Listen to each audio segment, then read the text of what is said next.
And with that, I'm going to turn over the presentation to Andrea to start. And I'm going to put myself on mute. Perfect. Thank you, Liz, and welcome everyone. Thank you for joining us. Cindy, if you actually don't mind putting it up for now and the presentation just for the moment, that would be great. And then we can go from there. Perfect. Awesome. Okay, we'll wait for presentation view. So good evening, everyone, and thank you for joining us and for taking the time to learn a bit about the wonderful world of Belmond. So thank you, Liz, and to the entire North-South Travel team for coordinating this event with us, really taking some time for us to speak with you directly and inspire your next dream vacation. So as Liz mentioned, my name is Andrea Valente, and I'm the account director for Canada with Belmond. I'm based in Toronto, and I'm also joined today by my colleague, Cindy Holloway, our senior account director for North America, who is a true Belmond expert, and she's been with the company for many years. So today we have about 45 minutes. So what I thought I would do was go through a brief introduction of Belmond for those of you that might not be too familiar with our brand. I'll then hand it over to Cindy, who will go through our entire collection, but mainly focusing on our amazing train journeys. And we hope that you'll be trying some of those soon. So as Liz mentioned in the beginning, I really encourage you to use the chat and Q&A function in the Zoom call, just so you can ask any questions, share any comments, but also if you have any specific destinations that you're hoping for your next trip, just so we can make sure we touch on those areas. So if we get started, who are we? In 2019, Belmond actually became part of the LVMH family of world-class luxury brands. So the official name of the company is Moet Hennessy Louis Vuitton, and you can see here some of the brands that we share luxury houses with. So it's from Dior to Fendi, Rimowa luggage, which maybe some of you have, Bulgari, Givenchy. So Belmond was actually the second step into the luxury hospitality industry for Belmond. So we're really delighted to be a part of such an iconic company. And as for our collection, we truly believe that the soul of the building, cruise, or train and its location should always shine through. And this is definitely what sets our collection apart from a lot of the other luxury brands in hospitality. A popular saying with our company is we don't build hotels, we buy them. And mainly we buy them for their cultural significance, historical significance, but of course the location as well. So one of my favorites to demonstrate this is our Villa San Michele in Italy, a Belmond hotel in Florence. So a historic monastery nestled in the Fiesole Hills. It truly captures the romance of the Renaissance. And the facade that you see, if it's just loading up here in a second, there we go. The facade you see at the front there is attributed to Michelangelo. So there's amazing culture and history. But then in the next photo, you'll notice our location. You're surrounded by perfectly manicured Italian gardens, and there's unparalleled views of the city and the Chianti Hills beyond. And so let's just see. We also open up destinations throughout the years. Just want to make sure the next slide comes up from Cindy. But you'll see when it comes up, we also open up many destinations throughout the years. So back when the company was called Orient Express, we were the first to be in Myanmar with our Road to Mandalay River Cruise. Here you can see one of our river cruises in a float in France as well. But really with the Road to Mandalay, when we opened there, we became truly involved with the Burmese community for the last 25 years. So building schools, we have a community clinic, etc. And then in 1999, we led the way to Peru as well. So, you know, South America during the 80s and 90s, there wasn't many people traveling there. But when in 1999, when it opened, Belmond was there and we saw a great opportunity. And so Cindy will touch more on the Peru locations that we have as well. So I just wanted to do a quick overview. Today, 44 years later, we're in 24 countries. Here's a great map to show where we're located. So 24 countries around the world, and that all carry the Belmond name. We have 32 hotels, 3 safaris that are all in Botswana. We have 7 river boats, or we call them barges, that are in France. We have our One River cruise that's in Myanmar. And then we also have a standalone restaurant. But of course, we are really known for being the premier operator and builder of trains around the world. So with that, I'll let Cindy take it away and start talking about our wonderful train journeys.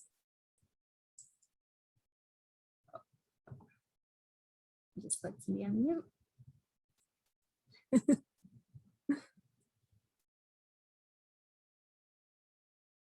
Unmute. Okay, good evening, everybody. Andrea, that should have downloaded and it's in the BCO PowerPoint team folder on the drive. Just a little housekeeping between Andrea and me. I'm afraid I've got a bit of an unstable internet connection. So just in case you lose me, she'll be able to pick it up. I'm Cindy Holloway. I'm in Dallas, and I have been with the company for, this is my 16th year. So I have been privileged to travel to most of our destinations and on our trains in Peru, Asia, and Europe as well. So that's what I'd like to share with you. But as Andrea noted, in conjunction with these trains, we do have hotels all over the world that you can combine with them, especially in Peru, where I'd like to start. We have two trains in Peru. One is the Hiram Bingham train that travels from Cusco down to Machu Picchu, the beautiful city of Cusco that's built in that bowl, sort of bowl surrounded by the Andes Mountains and beautiful red tile roofs and this gorgeous cathedral. A lot of people don't realize that you go from Cusco down to Machu Picchu in about 3.5 hours by train. And we take you there in grand style on our train that's called the Hiram Bingham. Hiram Bingham was the gentleman in 1914 who rediscovered the ruins at Machu Picchu. So this is just a day train. It's a short train that will, in 3.5 hours, take you from 11,000 feet down to about 7,800 feet through the sacred valley of the Incas along the Urubamba River. There are dining cars on board the train. There's a bar car, observation car in the back where we have mariachis playing during your journey. You leave Cusco in the morning around 9 a.m. And then by noon, after you've had a beautiful brunch, as you're riding along through the Andes, along the river, then you arrive at a little village or a town called Aguas Calientes at the base of Machu Picchu. And then we take you up the switchback route up to the ruins. So on the journey back in the evening, if you choose to do just a round trip that day, you're served dinner on the way back, and everybody's talking about what they've done during the day and what they've seen, and as they've traveled to the ruins. So that is the Hiram Bingham, but also our newest train in South America, which is about 3.5 years old, is called the Andean Explorer. And it holds about 73. Now the Hiram Bingham holds 83, but the Andean Explorer is the only overnight sleeper train, luxury sleeper train in South America. And it will take you from Cusco down to southern Peru, to the banks of Lake Titicaca, just on sort of the border of Bolivia and Peru. Well, so that is one overnight journey. And we stop overnight on the banks of the lake, and the following day we take you out to do sightseeing, and then the train will continue on across southern Peru to Arequipa. So you can do 1 or 2 nights, and it's a wonderful thing to add to a Peru journey, just to open up that southern area of Peru rather than the more northern spots of Lima and Cusco and Machu Picchu. This is a beautiful train, and as with our hotels, which are very much part of the destination, when you board one of our trains, you know exactly where you are. Here you see the hand-tooled leather on the backs of the chairs and the beautiful woven fabrics that Peru is known for. So 3 categories of cabin on this train, all with private ensuite bathrooms. On the right-hand side is one of the junior suites. And again, here you see the beautiful fabrics and weavings from Peru. So we very much bring the destination into the train, or a canal cruiser in France, or of course, any of our hotels. So that is a wonderful addition to anything you might be doing in Peru. Now, switching over to Southeast Asia, where we have a train called the Eastern and Oriental Express that does 2 and 3 night journeys between Singapore and Bangkok. So it's 2 nights, 3 days on the northbound journey, and then it's 3 nights coming back down. So you can do all 5 if you wanted to, or just one of the 2. It's a wonderful pre or post to a cruise, or you can just put it in the middle of some other custom journey you might be doing. We have 5 different hotels within the Southeast Asia Hotel Collection in Myanmar and Siem Reap in Cambodia, Luang Prabang in Laos, and then of course, in addition to Bali and Koh Samui too. So adding the E&O, as we call it, just adds a sort of a different element to a land journey. Here too, 2 beautiful dining cars and a bar car and piano bar, and 3 categories of cabin here too. You're seeing the state cabin here, and all with private ensuite bathrooms too. So it's a wonderful way to do something a little bit different in Southeast Asia, you know, whether you're starting in Bangkok or Singapore. One thing that we have always said about trains, and certainly those of you in Canada understand trains better than we do in the US, but we call them a traveling postcard, because we never take the fastest route. We always take the most scenic route, and that certainly is true in Asia. We have a big presence with our gorgeous trains in Europe, one of which is another day train, which is just called the British Pullman. And what the Pullman carriages and trains do, or the train does, is take you out into the English countryside, in and out of London, Victoria Station in London. We do trips, day trips, half day trips, full day trips. We do murder mystery trips. We do to Canterbury and Folkestone and out to Bath, up to Blenheim Palace. Some of them are just half days with maybe a brunch going up in the morning and afternoon tea coming back. Some of them are extended, where you have a beautiful brunch going, Blenheim Palace, I'm thinking of going up to Blenheim in the morning, leaving about 9:30, stopping at Blenheim for the entire day, going off to the estate and wandering the gardens and going to have afternoon tea there, and certainly going through the house with a guided tour, and then taking the train back into London with a beautiful dinner on board. So we do short breaks and things at Christmas, and a murder mystery afternoon, which is really, really fun. We do one by steam called the Golden Age of Travel. So these are wonderful additions. If, say, you're going to London for the week and you think, we want to do something a little bit different, what about going out into the countryside? You could get a car and driver and have someone drive you out and stop in Bath and do all of that, or making the dates work, because there is just one train. So you have to take a look at the schedule, add it in whatever the destination is. Excuse me just a moment. The destination is into your week, depending on where we might be going that week. And that's a beautiful way to get out into the countryside, and certainly a different way, you know, adding a Belmond train, but also getting out into Bath or Salisbury and Bristol, Cambridge, etc. This train is made up of 11 historic dining cars. As with our Venice Simplon Orient Express, much of the inlaid marquetry and the luggage racks and the tiles on the floors in the bathroom, in fact, I'll show you one of those. Those are all original to these historic Pullman carriages. One of the carriages was used for the signing of an armistice. One was used in Winston Churchill's funeral train. So they were all built in the 20s and the 30s and the 40s. So again, just day trains and a fun way to do it. Beautiful details, as you see the inlaid marquetry on the left.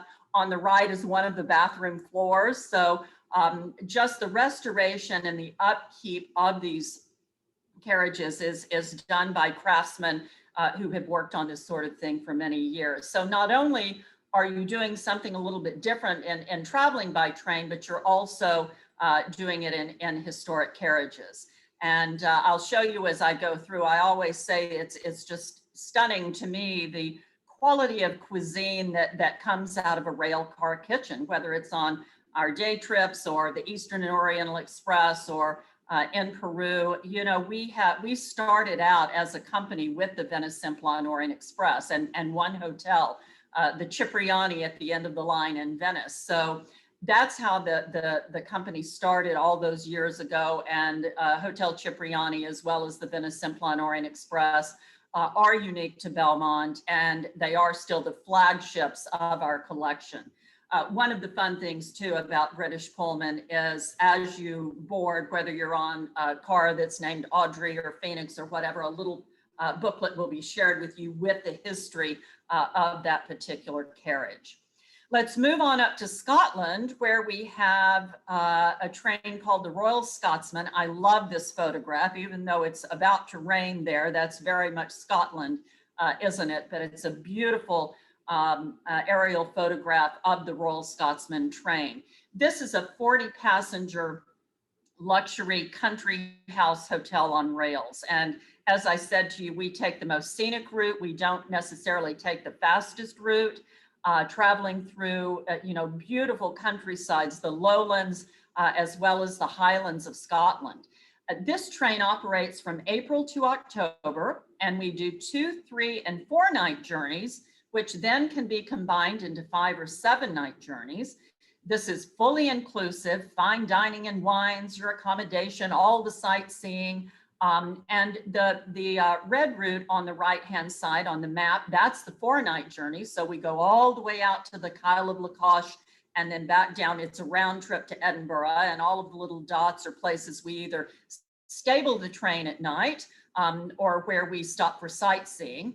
The yellow route is the 2 night route. We always say that we do offer that, but it's a little bit too short. If you get on for 2 nights, you wish you had gone for 4 nights or 5 nights.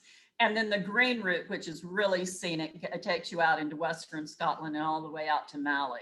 So we also do specialty tours, heritage homes and gardens, the Scotch malt whiskey tour. Although you can do a whiskey tour on board the train, we have over 50 Scotch malt whiskeys on board. So even if you think you don't like whiskey, you will by the time you get off this train, or you will have tasted more than one.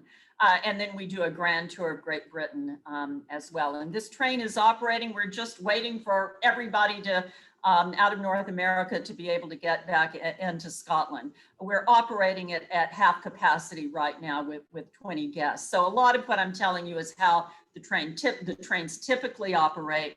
But of course, we've adjusted them since they've reopened this season. So we start in Edinburgh at the Balmoral Hotel. That's not one of our hotels, sadly, but it's a gorgeous hotel that's above Waverley Station. So in the morning, after the guests have met and been checked in at the Balmoral Hotel, checked in for the train, we have a meeting area at the Balmoral. Then we go down the escalator and into Waverley Station.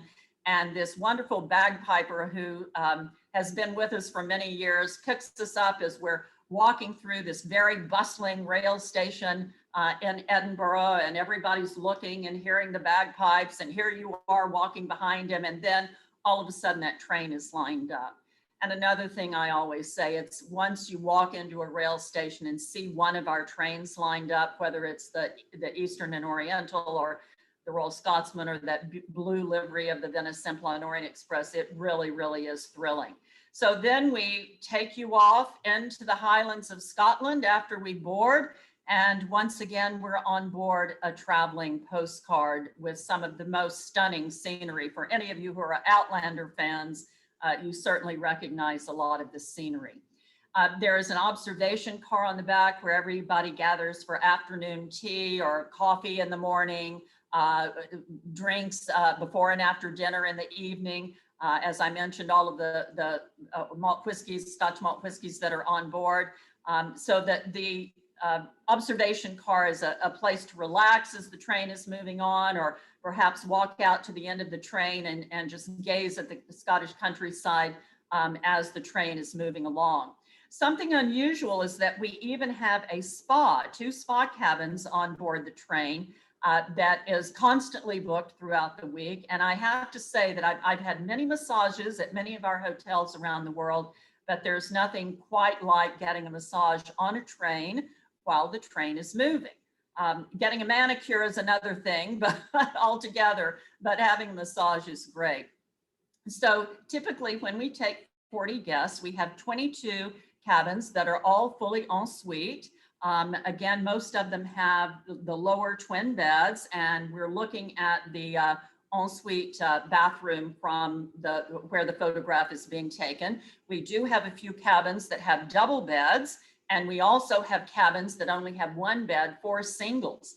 And this is a wonderful experience for a single traveler, because this very much becomes like a traveling house party. We have two beautiful dining cars, tables that seat 4 and 6. Everybody mixes and mingles. You don't have a designated place to dine at each and every meal. So everybody mixes and mingles. You've got a lot of like-minded travelers on board the train. So again, it's like a traveling house party.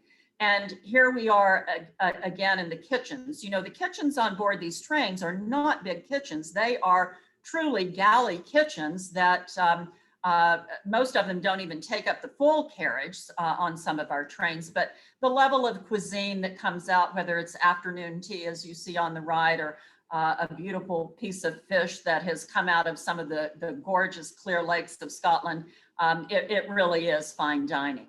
We stop 1 or 2 times a day for sightseeing, whether it's a whiskey distillery or a woolen mill, or we go to on the 4-night journey, we go to Rothamercus Estate, and where you can do some clay pigeon shooting or a little fly fishing on this loch. We go to castles, we go to private homes. Much of what we do is exclusive to the train as well. So Belmond Castle, which I just showed you, that is a private visit, and the Lord and Lady of the home, the owners of the home, greet us and take us through their home and show us a lot of beautiful photographs and paintings and just artifacts, and share a lot of stories. We also have some bespoke excursions, stargazing, hiking, golf on some of the most spectacular courses as you can imagine.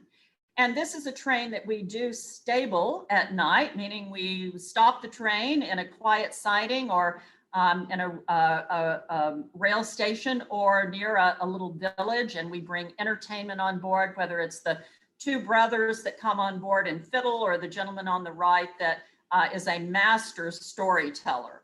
And when it's a beautiful night and we have musicians on board, the staff and the crew will take all of the guests out on the rail platform, and you're underneath the stars, which you can certainly see in the wilds of Scotland and even in some of these villages, and everybody's dressed up and had a lot of wine after dinner, maybe a few whiskeys or coffee, and we teach you Scottish reels out on the platform, and everybody has a great time, and it's just a lot of fun and one of those really memorable experiences.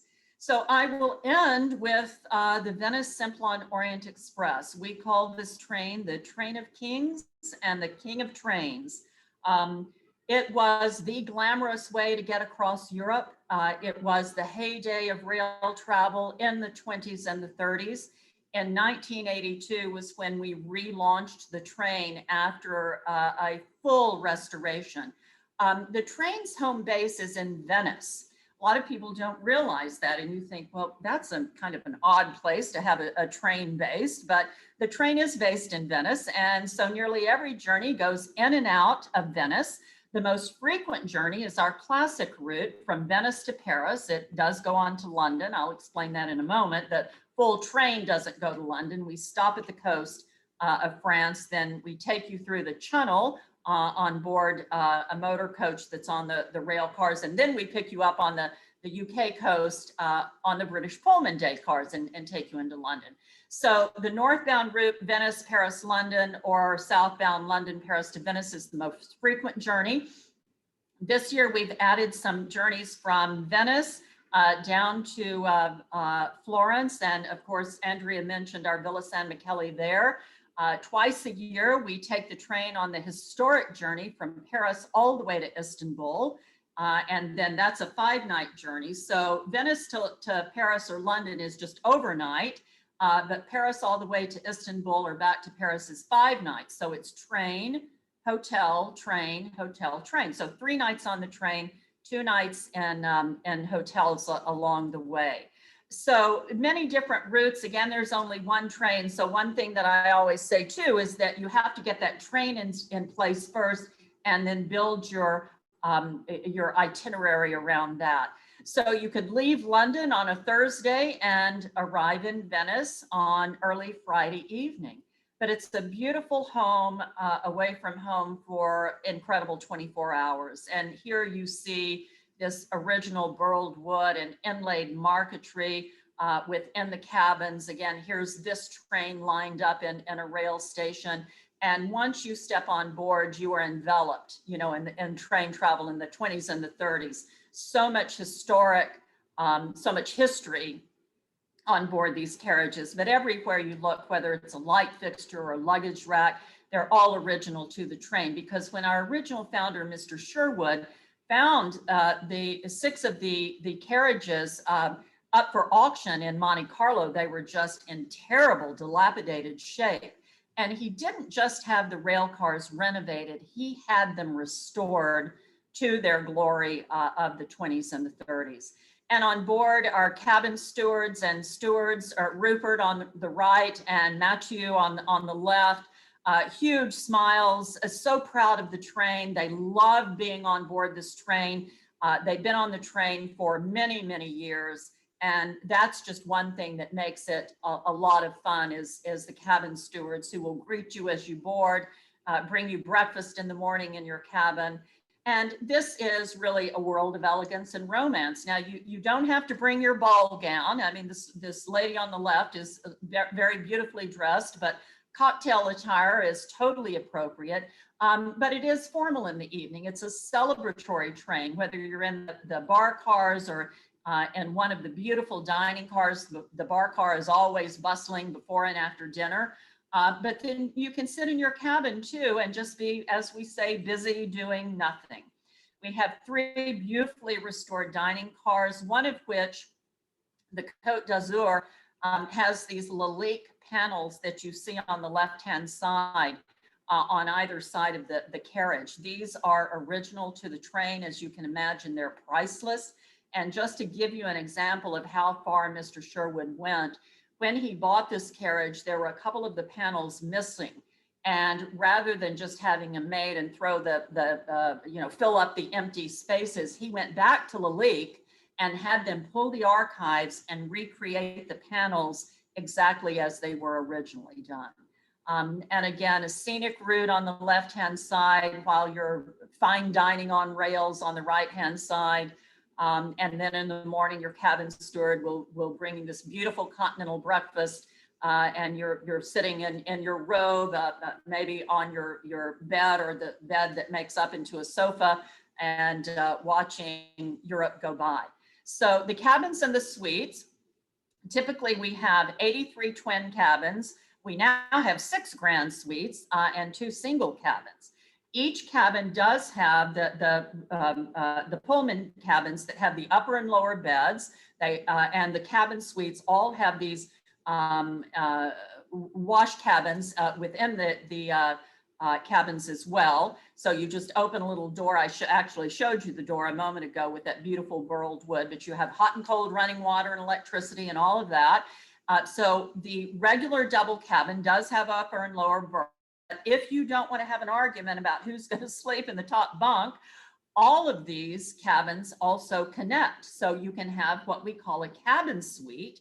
And here you see the cabin made up during the day. And as you're at dinner or having cocktails in the bar, the cabin steward will come in and make up your beds with fine linens and monogram linens and set out your house slippers. And then during the day, you'll step out and he will make it back into a day car. So you can get a cabin suite, so everybody has 2 lower beds, or you can take one of our grand suites. In 2018 and 2021, this year, we have launched 2 carriages that have 3 grand suites. And as with the restoration, there are hereto exquisite details in these cabins. We named them after our main destinations. In 2018, we named one of them Paris, then Istanbul, then Venice. And here you can see just the stunning quality of everything in here. And then this year we launched Budapest, Prague, and Vienna. So each a little different and reminiscent, of course, of that particular destination. And these cabins have full ensuite bathrooms. And we sort of have a rule on our sales team that you never show a photograph of a bathroom, but we do in this particular case on our trains because they are so stunning. And to have the tiles done in the bathrooms, we got the craftsmen that did all of the tiles at the Paris Opera House. So again, we've gone to great lengths to make these suites just very grand, thus grand suites. So the Venice Simplon Orient Express really is the golden age of travel. It is the art of travel, but with the entire Belmond collection, it truly is the art of travel, whether it's a hotel, a canal cruiser in France, or one of our trains. And I will leave you with the story of car 3309. Car 3309, the inlaid marquetry that you see on this slide is still in this train. And this carriage was part of the original rake of the Venice Simplon Orient Express, a rake being all of the carriages put together. And as the story goes, in 1929, when the train was operating year-round and during the winter months, in 1929, 86 kilometers outside of Istanbul, the train got stuck in the snow. And it was a very big deal because this was the Venice Simplon Orient Express, and the train was there for 5 days. So it made the papers and news. And so one morning, a young woman during this 5-day period was sitting having her coffee in the morning, and she opened up the newspaper and read about the Venice Simplon Orient Express stuck in the snow outside of Istanbul. And that young woman was Agatha Christie. And that is how she came up with the idea for the book, Murder on the Orient Express. So thank you all very much for letting us take you on a quick tour by train around the world of Belmond. We could go on for hours and hours, but we will leave it here. And hopefully some of you have some questions for us. That was absolutely amazing, Cindy. Thank you so much. I absolutely want to go on all of those trains, and the care and love that has gone into the restoration and the details on those carriages is just spectacular. It is unbelievable. They are destinations in and of themselves. They are, absolutely, absolutely. Nothing at all like the ones that I grew up on, that is for sure. Ellen says she'd love to go on all of them. I think we're all with you right there. I would love to do them all as well. I'm kind of curious about the train that's in Myanmar. Unfortunately, there's a lot of turmoil there right at the moment. Is that operating? Is it intended to operate now, in 2022? What we have in Myanmar is our river cruiser called the Road to Mandalay. And it can be easily combined with the Eastern and Oriental Express. Right now, Myanmar, no, we are not operating the river cruiser, and we have a little hotel in Yangon as well. Sadly, there is just so much turmoil there right now, and it is just heartbreaking, especially to all of us that know and love Myanmar as we do. And you know, we not only have built schools up and down the river, and you know, we've been there for 25 years. So we have a community clinic that our onboard doctor operates. So we are eager for that to settle down, and hope and pray it will soon. I absolutely agree. I was there about 5 years ago. The people are just phenomenal. They're just such wonderful people, and my heart breaks for them right at the moment. One of the things that struck me on all of these train journeys is the limited number of seats. So I can imagine you sell out quite quickly and far in advance. So to your point about making the train journey, if you're going to include it, an integral part of your planning and a very early part of your planning to make sure that you can actually get on board is very important. So, you know, plan in advance. This is something definitely you need to do. One of the questions that's being asked right now are the trains wheelchair accessible? No, they're not for a full wheelchair. Sadly, no, it's just not, it's really not possible with these historic carriages. They're too narrow. The passageways are probably too narrow. And well, that's the other thing, that the passageways are so narrow. Now, let me say though, and I have been on board the Royal Scotsman before, where a gentleman had a walker and he was traveling. You need to be traveling with someone who can physically help you. I mean, the staff is happy to assist on him, but they can't be responsible. So as long as you're traveling with someone and you're on something like a walker, but not a full wheelchair, we have managed before. We can certainly manage. We would visit with you in detail about any limitations. We would make sure that you were in a cabin that was nearest to the public, the public spaces. Right. Right. So you didn't have to walk too far through the carriages. Yeah, as much as possible, but and especially historic trains and tracks in Peru, we can't guarantee though, a smooth ride. It's not the TGV. No, exactly. But that's part of when you're sleeping on a train. What I love so much is that you're actually kind of going to sleep. Brenda's asking if there are stops on all the tours for excursions to get off the train and see the countryside. On some of the trains there are. Now, for example, the British Pullman, that's all about a particular destination and going to sightsee. On the Venice Simplon Orient Express, if you're just doing the overnight, for example, Venice to Paris or Paris Venice, the train does not stop. That train moves at night. But if you're doing Paris to Istanbul, on the nights that we stop the train and you're off to stay in a hotel, we do excursions. Let's go back to Peru. The Hiram Bingham, no, because that's just a 3.5-hour journey down to Machu Picchu, which is the ultimate in sightseeing. But then on the Andean Explorer that takes you from Cusco down to southern Peru, yes, we stop along the way for sightseeing. So in a nutshell, it depends on which train. Perfect. Any other questions? I think you guys can unmute yourselves, or you can ask them in the chat if you like. Cindy, what's the average age of your guests, would you say? Oh, God. It's funny because this has really totally changed over the last, I don't know, even since I've been at Belmond, I would say in the last 10 years, Ginger, we're finding so many families traveling together. In fact, even on the Venice Simplon Orient Express, there was a grandparents celebrating, I don't know, 50 or 60 year anniversary. They brought everybody for an overnight journey, including small children who loved the train. One of our favorite, they shared a lot of photos, and one of our favorite photos was of Rupert, one of the cabin steward, with this little 4-year-old with his cabin steward hat on her head. Do we recommend really small children on the train? Not necessarily, because the activities, when we do sightseeing, they aren't really geared to kids. Having said that, we can get some things that are geared to children, but for the most part, they're focused on adults.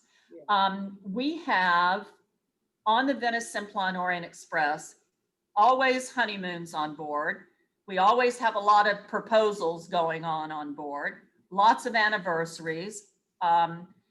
Same thing on the Royal Scotsman. I would say the average age probably on the Royal Scotsman is in 50s and 60s, but the last time I was on, there was a honeymoon, So it really sort of depends, but the average age on all of these has gone down. Certainly on the British Pullman, the day trips, it's a lot younger. You go down to Peru, it also goes down, the average age goes down too. I would hate to be trying to keep eyes on a young kid in a train. Yeah, I mean, we don't touch anything.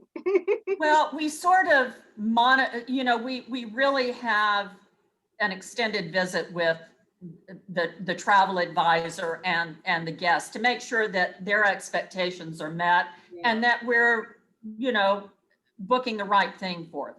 But again, we've had families on everything. Yeah, interesting. Okay, thank you. Yeah.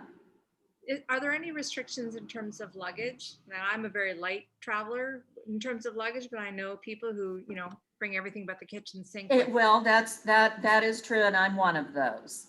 I say that's what Belmond are for. But all kidding aside, on the Royal Scotsman, for example, you can bring whatever, but the cabins are small, so you can't bring everything into the cabin. You wouldn't be comfortable. The closet's not huge. So we store your luggage. On the Venice Simplon Orient Express, because just on the main, 24-hour journeys, we ask that you bring a carry-on and maybe a hanging bag, with your jacket or your dress or whatever. And then they will take your large luggage and store it. And that's all separated before you get on the train. Yeah, I was wondering if and we'll let you know any luggage restrictions. Okay. But we always seem to manage. Good. Because I'm used to having luggage cars from when I was growing up, but of course then your luggage is inaccessible at that point. So you got to make sure whatever you need is in your cabin with you. Yeah. Are there any other questions before we let these lovely ladies go? You can always contact us afterwards, of course. Just feel free to email or call us at North South Travel. We're happy to answer any of your questions and get available dates and pricing and all that kind of thing for you as well, anytime you need. I'm not seeing any more questions come up in the chat box. So we'll leave it at that. Thank you very much, Andrea. Thank you very much, Cindy. I'm glad your connection stayed stable long enough for you to do your presentation. Yes. Thank you so much, Liz, and all for your right. whole Thank team. you all very much. We look forward to having you. Absolutely. Join us someplace. Thanks, everybody.